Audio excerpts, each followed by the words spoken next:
پاک صلی اللہ تعالیٰ علیہ وسلم کی ذات اقدس پر ویسے تو ہم ہر ہی مہینے میں خصوصیت کے ساتھ کثرت کے ساتھ درود پاک پڑھتے ہیں اور پڑھنا بھی چاہیے، لیکن اس مہینے کو یہ خاص فضیلت حاصل ہے کہ قرآن پاک میں اللہ تبارک و تعالیٰ نے جو درود پاک پڑھنے کا حکم دیا، ان اللہ و ملائکتہ یصلون علی النبی، اس آیت مبارکہ میں جو درود پاک پڑھنے کا حکم دیا، تو یہ آیت مبارکہ خاص اسی مہینے میں نازل ہوئی ہے۔ تو اس مہینے کو درود پاک خصوصیت کے ساتھ اس مہینے میں پڑھا جاتا ہے، کیونکہ آیت درود وہ اسی مہینے میں نازل ہوئی ہے۔ تو ہمیں چاہیے کہ حضور علیہ السلام کی ذات پر کثرت سے درود و سلام پڑھتے رہیں۔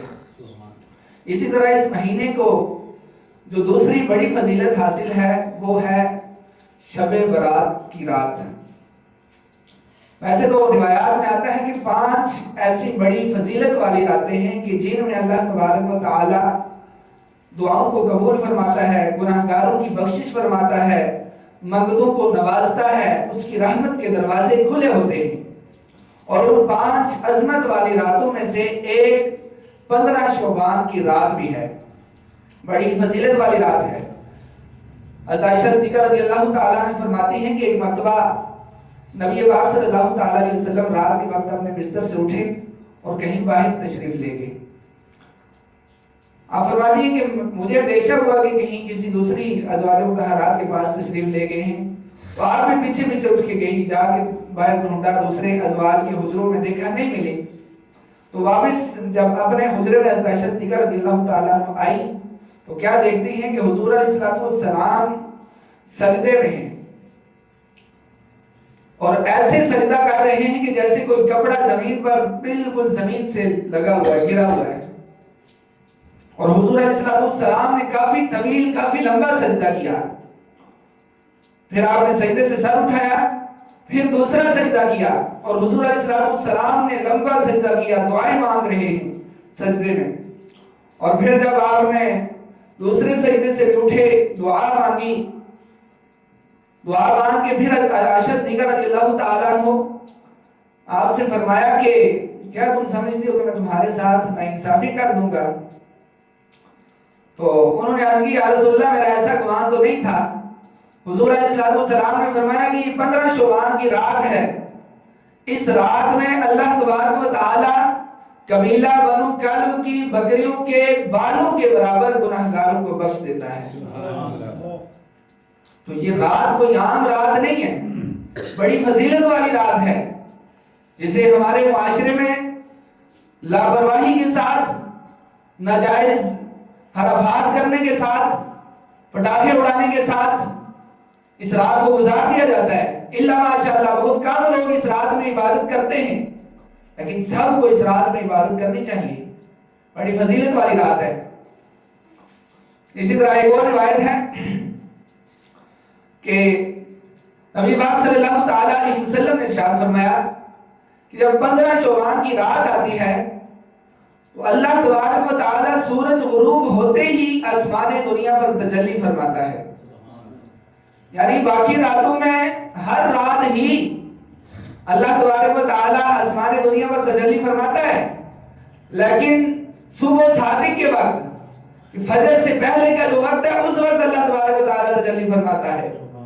لیکن یہ ایسی رات ہے کہ ابھی سورج غروب ہوا، مغرب کا وقت ہوا، 15 شعبان کی رات شروع ہوئی، اسی وقت ہی اللہ تبارک و تعالیٰ آسمان دنیا پر تجلی فرماتا ہے، اور اسی وقت سے اللہ تبارک و تعالیٰ کا یہ اعلان شروع ہو جاتا ہے کہ ہے کوئی مجھ سے بخشش طلب کرنے والا کہ میں اسے بخش دوں، ہے کوئی مجھ سے مغفرت طلب کرنے والا کہ میں اسے بخش دوں، ہے کوئی مجھ سے رزق طلب کرنے والا کہ میں اسے رزق عطا کروں، ہے کوئی مجھ سے مانگنے والا کہ میں اسے عطا کروں۔ اور پوری رات اللہ تبارک و تعالیٰ یہ ندا فرماتا رہتا ہے۔ تو یہ پوری رات ہی بڑی عظمت والی، برکتوں والی رات ہے۔ تو نبی پاک صلی اللہ تعالیٰ علیہ وسلم نے فرمایا کہ اس رات میں اللہ تبارک و تعالیٰ ہر شخص کو بخش دیتا ہے، لیکن روایات میں آتا ہے کہ 10 قسم کے افراد ایسے ہیں کہ جن کی اس رات میں بھی بخشش نہیں ہوتی۔ ایک طرف دیکھیے کہ اللہ کی رحمت کتنی وسیع ہے کہ قبیلہ بنو کلب کی بکریوں کے بالوں کے برابر اللہ تبارک و تعالیٰ بخشش فرما رہا ہے. پھر بھی اگر کوئی آدمی اللہ کی رحمت سے بخشش سے محروم رہا تو وہ کتنا بڑا بدنصیب آدمی ہوگا. تو 10 قسم کے افراد کون سے ہیں کہ جن کی اللہ تبارک و تعالیٰ اس رات میں بھی بخشش نہیں فرماتا. تو یہ 10 برائیاں، یہ 10 عیب ہمیں سن کر ہمیں بھی ان سے بچنا چاہیے کہ کہیں ہم بھی اللہ کی رحمت سے، اللہ کی بخشش سے محروم نہ ہو جائیں. حضور علیہ السلام نے فرمایا کہ 10 قسم کے افراد ایسے ہیں کہ جن کی اللہ تبارک و تعالیٰ اس رات میں بھی بخشش نہیں فرماتا. اور وہ کون سے ہیں؟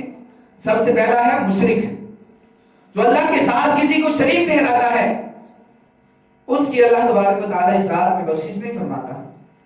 یعنی اللہ کی رحمت کا دروازہ کھلا ہوا ہے، ہر آدمی کو بخش رہا ہے، لیکن جو اللہ کے ساتھ شریک ٹھہرا رہا ہے اس کی بخشش نہیں ہوتی. اللہ تبارک و تعالیٰ نے قرآن پاک میں بھی واضح ارشاد فرمایا ان اللہ لا یغفر ان یشرک بہ ویغفر ما دون ذلک لمن یشاء، کہ بے شک اللہ تبارک و تعالیٰ مشرک کی بخشش نہیں فرمائے گا، اس کے علاوہ جس کو چاہے گا بخش دے گا. تو اللہ کے ساتھ کسی کو شریک نہیں ٹھہرانا چاہیے.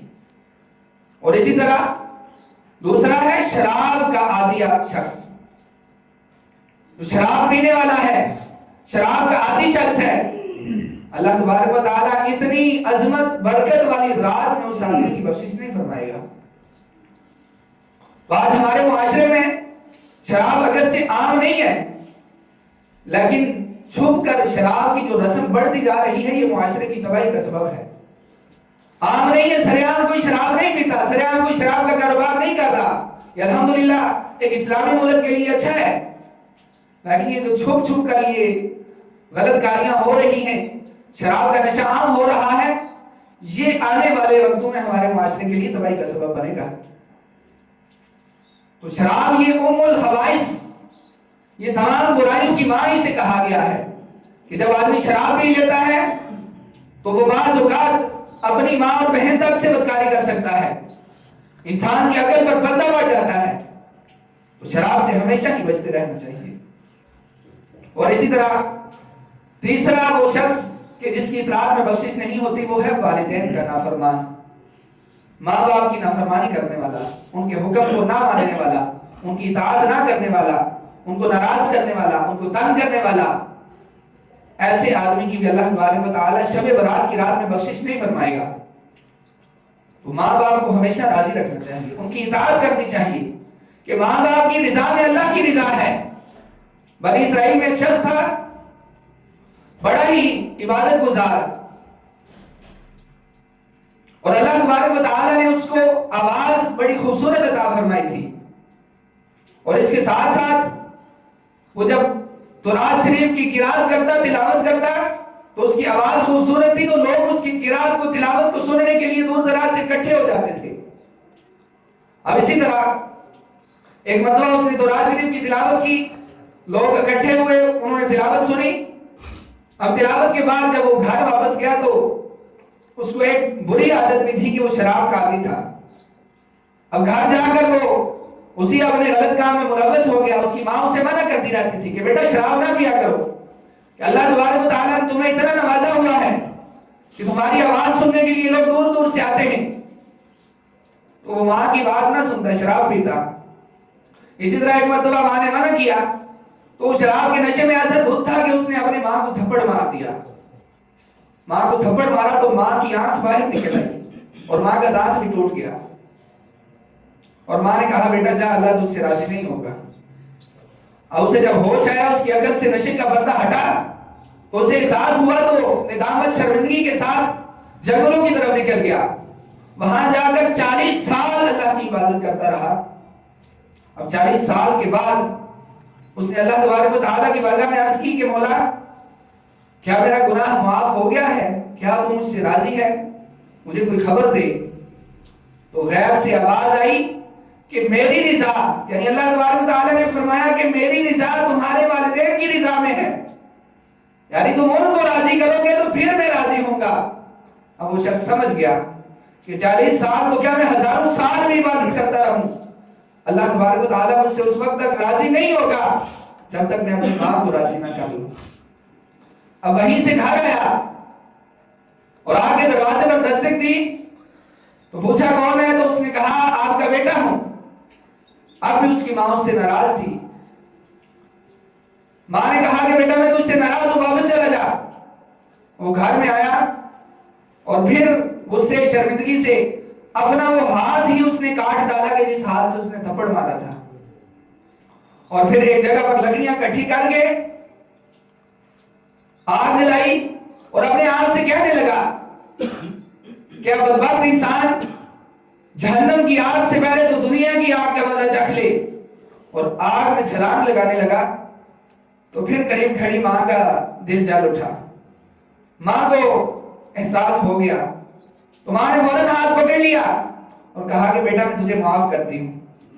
اب جو ہی ماں نے معاف کیا، اللہ تبارک و تعالیٰ نے جبرائیل امین علیہ السلام کو بھیجا، اور جبرائیل امین علیہ السلام نے ماں کی آنکھ بھی واپس لگا دی، اور اس بیٹے کا جو کٹا ہوا ہاتھ تھا وہ بھی ٹھیک ہو گیا، اور اللہ تبارک و تعالیٰ اس شخص سے راضی ہو گیا۔ تو دیکھیں کہ اللہ تبارک و تعالیٰ کی رضا یہ والدین کی رضا ہے، تو اس لیے والدین کی نافرمانی یہ کبھی نہیں کرنی چاہیے۔ اور اسی طرح وہ شخص کی جس کی شب برات کی رات میں بھی بخشش نہیں ہوتی، چوتھا وہ شخص ہے جو زنا کرنے والا ہے۔ تو زنا یہ بہت غلط اور بری بیماری ہے، گناہ ہے، اس سے بھی ہم ہمیشہ اپنے آپ کو اپنی نسلوں کو بچانا چاہیے۔ ہماری اولادیں ہمارے بچے یہ غلط سنگت غلط صحبت سے ہمیشہ بچتے رہیں، کہ جب انسان اپنی اولاد کو غلط صحبت غلط سنگت میں چھوڑے گا تو وہ اس کام کی طرف آئے گی۔ تو اس لیے ہمیشہ اپنے بچوں کا خیال رکھیں، کہیں کسی کے غلط آدمی کے ساتھ تو نہیں چل رہے، غلط بندے کے ساتھ ان کا اٹھنا بیٹھنا تو نہیں ہے۔ اور اسی طرح پانچواں وہ شخص کہ جس کو اللہ تبارک و تعالیٰ شب برات کی رات میں بھی نہیں بخشے گا، وہ ہے رشتہ توڑنے والا۔ اپنے رشتہ داروں سے، اپنے بھائیوں سے، بھانجوں سے، بھتیجوں سے، چچاؤں سے، تایاؤں سے رشتہ توڑنے والا آدمی، اس کی بھی اس رات میں بخشش نہیں ہوگی۔ تو اس لیے رشتہ نہیں توڑنا چاہیے، رشتہ داری کو نبھانا چاہیے۔ بلکہ کوئی شخص ناراض بھی ہے تو اس سے بھی ہمیں شب برات کی رات آنے سے پہلے راضی نامہ کر لینا چاہیے، اس سے راضی ہونا چاہیے، اور ہمیشہ کبھی کسی سے اتنا زیادہ ناراض بھی نہیں ہونا چاہیے کہ سالوں سال گزر گئے ہمارے تعلقات ٹوٹے ہوئے ہیں۔ اللہ تبارک و تعالیٰ تو رشتہ داریاں نبھانے کا حکم دیتا ہے۔ ٹھیک ہے، انسان سے ہو جاتا ہے بعض اوقات غلطیاں کہ تعلقات ٹوٹ جاتے ہیں، لیکن ان تعلقات کو جوڑنا چاہیے، ایسا نہیں کہ چھوڑ دیا سالوں سال ٹوٹے ہوئے چل رہے۔ اور اسی طرح تصویر بنانے والا آدمی، اس کی بھی اللہ تبارک و تعالیٰ اس رات میں بخشش نہیں فرمائے گا۔ ساتواں چغل خور، چغلی کرنے والا، ایک مسلمان کی بات دوسرے کو بتانے والا، دوسرے کی بات تیسرے کو بتانے والا، ایسے آدمی کی بھی اللہ تبارک و تعالیٰ اس بابرکت رات میں شب برات کی رات میں بخشش نہیں فرمائے گا۔ جادوگر، اسی طرح تکبر کی نیت سے اپنے پانچے ٹہنوں سے نیچے لٹکانے والا آدمی، ایک تو تکبر کی نیت نہیں ویسے ہی عادت ہے، ایک ہے تکبر کی نیت سے اپنے پانچے ٹہنوں سے نیچے لٹکانے والا آدمی، اس کی بھی اللہ تبارک و تعالیٰ بخشش نہیں فرمائے گا۔ اور اسی طرح وہ شخص کے جس کے دل میں مسلمان کے بارے میں کینہ ہے، بغض ہے، ایسے آدمی کی بھی اللہ تبارک و تعالیٰ 15 شعبان کی رات میں بخشش نہیں فرمائے گا۔ تو یہ 10 گناہ، 10 بیماریاں ایسی بیان کی ہیں کہ جس آدمی میں یہ 10 گناہ ان میں سے کوئی ایک بھی ہو، اللہ تبارک و تعالیٰ 15 شعبان کی رات میں اس کی بخشش نہیں فرمائے گا۔ تو ہمیں چاہیے کہ ہر قسم کی برائی سے بچتے رہیں، صرف یہ 10 قسم کی برائیاں نہیں، ایک مسلمان کو ہر قسم کی برائی سے بچنا چاہیے، حقیقی سچا اور سچا مسلمان بن جانا چاہیے۔ یہ 15 شعبان کی رات یہ پٹاخے مارنے کی رات نہیں ہے، یہ اللہ تبارک و تعالیٰ کی بارگاہ میں توبہ و استغفار کرنے کی رات ہے۔ اس رات میں کیا ہوتا ہے سنیے، اس رات میں ہر کام جو اگلے سال میں ہونے والا ہے وہ فرشتوں کے سپرد کر دیا جاتا ہے۔ اگلے سال میں اولاد آدم میں کس کس بچے نے پیدا ہونا ان کے نام لکھ دیے جاتے ہیں۔ دنیا پر رہنے والے انسانوں میں سے کس کس آدمی نے فوت ہو گئے ان کے نام لکھ دیے جاتے ہیں۔ اس رات میں رزق تقسیم ہوتا ہے، اگلے سال جس آدمی نے حج کرنا ہے ان کے نام لکھ دیے جاتے ہیں۔ تو اتنی بابرکت رات ہے کہ اس رات میں تقدیر کے فیصلے ہوتے ہیں، اور ایک انسان، ایک مسلمان کہ اس رات کو اتنی غفلت میں گزار رہا ہے کہ پرواہ ہی نہیں۔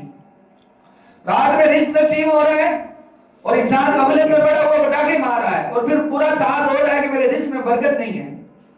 تو رزق میں برکت کیسے ہے جب اللہ کی بارگاہ میں انسان جھوک ہی نہیں رہا؟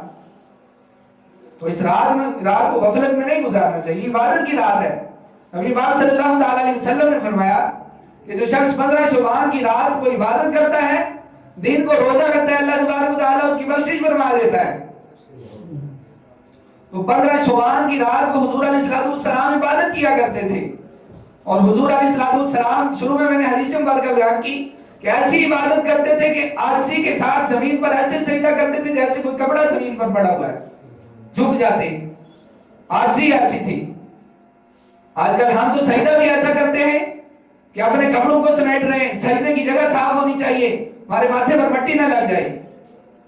نبی پاک علیہ السلام نے 15 شعبان کی رات میں ایسا سجدہ کیا کہ عائشہ صدیقہ فرماتی ہے کہ ایسے لگ رہا تھا حضور سجدے میں ایسے ہیں جیسے زمین پر کپڑا رکھا ہوا ہے۔